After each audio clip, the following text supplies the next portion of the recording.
1, 2, 3, 4, 5, 6. Әлфия апа, сен нишлисең? Мин камканың яшьләрен саныйм. Син аны нокталарга карап билгелисеңмени? Әйе. Бу нокталар чынлыкта аның яшен түгел, нинди тиргә каравын белдерәләр. Менә икән. Дуслар, сәлам! Сәлам, дуслар. Сезне күрмичә дә торабыз бит. Карагыз әле, дуслар, без бүген шундый матур һәм файдалы бөҗәкнең аппликациясын ясарбыз. Әлфия апа безгә булышыр. Башладык. Бу аппликацияны ясар өчен безгә гади карандаш, кара төстәге маркер, җилем карандаш, кайчы һәм пумалалар, стакан белән су, ак, кара, кызыл төстәге төсле кагаз, гуаш буяулар һәм төсле катыргы кирәк булачак. Иң элек рәсемнең фонын ясый башлыйбыз. Моның өчен кызгылт сары төстәге гуаш буяуларны алабыз һәм менә шундый матур сабаклар ясыйбыз. Дуслар, хәзер бармакларыбызны эшкә җигәбез. Бармаклар ярдәмендә менә шундый эзләр калдырабыз. Дуслар, Әлфия апартыннан кабатлагыз. Буяуны шулай тигез итеп яткырырга тырышыгыз. Кайда да булса буяу күбрәк салынып калса, аны алып башка җирдә эз калдырыгыз. Безгә менә шундый матур, бодайга охшаган үсемлекләр ясарга кирәк.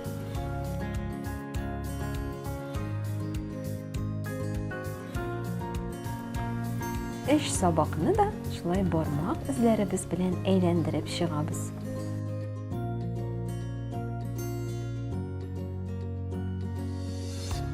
Дуслар, хәзер ак төсне алабыз һәм шул эшләгән хәрәкәтләребезне кабатлыйбыз, ләкин бу вакытта инде бармак эзләре бераз гына кечерәк булырга тиеш.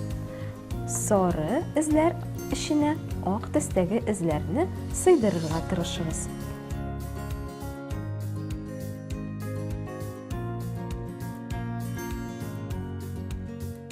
Дуслар, хәзер кулларыбызны тиз генә юып килик.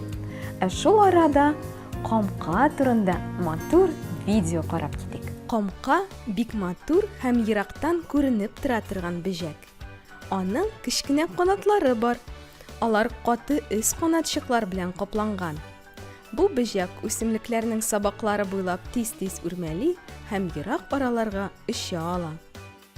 Без кызыл төстәге камканы күрергә күнеккән, ләкин аның башка төстәге төрләре дә бар. Камканың 4000 төре билгеле. Камканың өс канатчыкларында кечкенә генә кара нокталар бар. Алар камканың кайсы төргә каравын билгели. Камка канатларындагы нокталарның саны 2дән 28гә җитәргә мөмкин. Безнең якта исә 7 нокталы камка таралган. Камканың төсе бөҗәкнең матур бизәге генә түгел, ерткыч кошлардан саклану чарасы да. Кызыл яисә сары төстәге бөҗәкләр гадәттә агулы һәм тәмсез була. Шуңа күрә кошлар камканы, ул агулы булмаса да, ашарга курка. Камка матур тышкы кыяфәте белән генә түгел, кешеләр утырткан үсемлекләргә файдалы булуы белән дә аерылып тора. Ул зарарлы бөҗәкләрне күпләп юк итә һәм авыл хуҗалыгына зур файда китерә. Камка мөлаем кыяфәтенә карамастан ерткыч бөҗәк. Ул гөблә белән туклана. Бер көн эчендә камка 100 гөбләне ашап бетерә ала. Гомере буена камка 400 күкәй сала. Һәр күкәйдән гөблә белән туклана торган корт чыга. Ул үсә һәм бер айдан кузы белән каплана. Корт яфракларга ябыша һәм башы белән аска таба асланып тора. Бераздан аннан камка чыга. Бу вакытта ул кара таплары булмаган ачык сары төстәге бөҗәк рәвешендә була. Бераздан камканың төсе үзгәрә, таплары барлыкка килә. Ул очарга өйрәнә. Кайбер фермерлар үз бакчаларында камкаларны махсус үрчетәләр. Файдалы бөҗәк очып китмәсен өчен аңа махсус йортлар төзиләр. Шул йортларда комкалар кышны үткәрә ала. Комка 2 айдан 2 елга кадәр яши. Кыш көне йокыга тала. Йоклар өчен ул агач кайрысы, ташлар, кыелган яфраклар астына керә. Кышлаганда комкалар зур төркемнәргә оеша. Борынгы кешеләр комканың күктә яшәвенә һәм сирәк кенә җиргә төшүенә ышанганнар. Һава торышының нинди булуын белү өчен комкага мөрәҗәгать иткәннәр. Ул уч төбеннән очып китсә, яхшы һава торышына, очып китмәсә, начар һава торышына юраганнар. Бу бөҗәкнең рәсеме ясалган киемнәр, бизәнү әйберләре төрле күңелсезлекләрдән саклый дип саналган.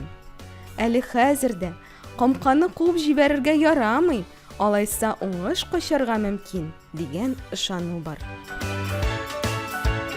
Менә шундый матур һәм үзенчәлекле бөҗәк икән ул безнең комкабыз. Ә без рәсемне ясавыбызны дәвам итәбез. Ак төстәге буяуны һәм нечкә помаланы алып, менә шундый ак үсентеләр ясыйбыз.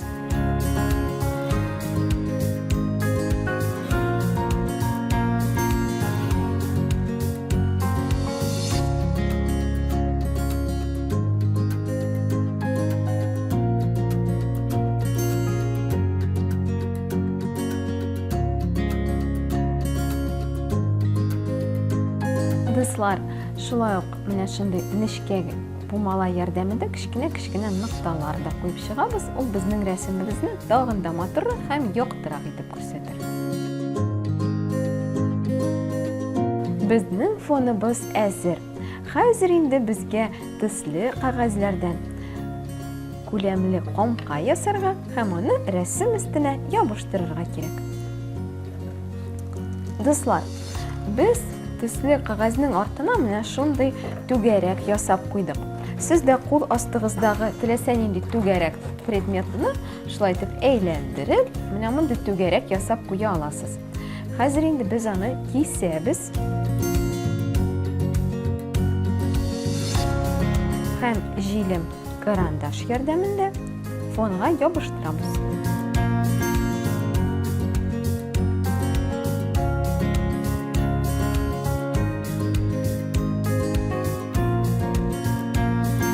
Ак кагазны алабыз һәм комканың күзләрен ясыйбыз. Алар да безнең түгәрәк формада. Без кагазны менә шулай итеп бөкләдек, шуңа күрә бер кисүдә безнең 2 күз килеп чыга. Алар тигез һәм тәңгәл. Әзер күзләребезне нигезгә ябыштырабыз. Кара маркерны алып, күзләрне ясап бетерәбез.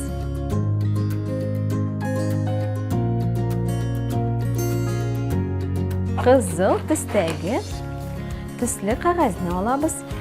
Безнең 2 яклы кагазыбыз. Аны 2 ягы да кызыл төстә.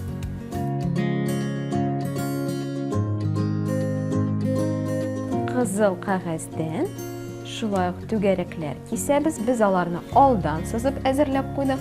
Ә сез инде кул астыгыздагы теләсә нинди предметлардан, түгәрәк предметлардан файдалана аласыз.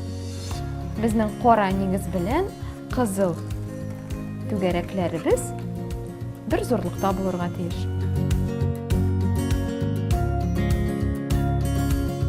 Хәзер түгәрәкләрне урталай бөгәбез. Икенче түгәрәк белән дә шул хәрәкәтләрне кабатлыйбыз.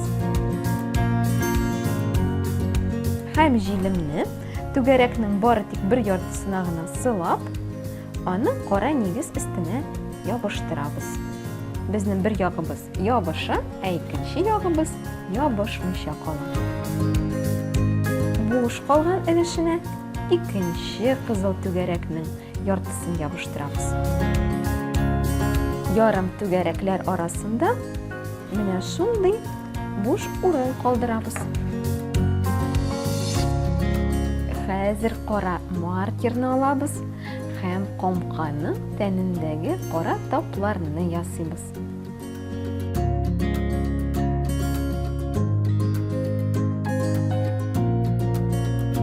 Дуслар, менә шундый матур аппликация килеп чыкты. Без аның фонын гуашь буяулар ярдәмендә ясадык, ә камкабызны төсле кәгазьдән һәм катыргыдан җыйдык.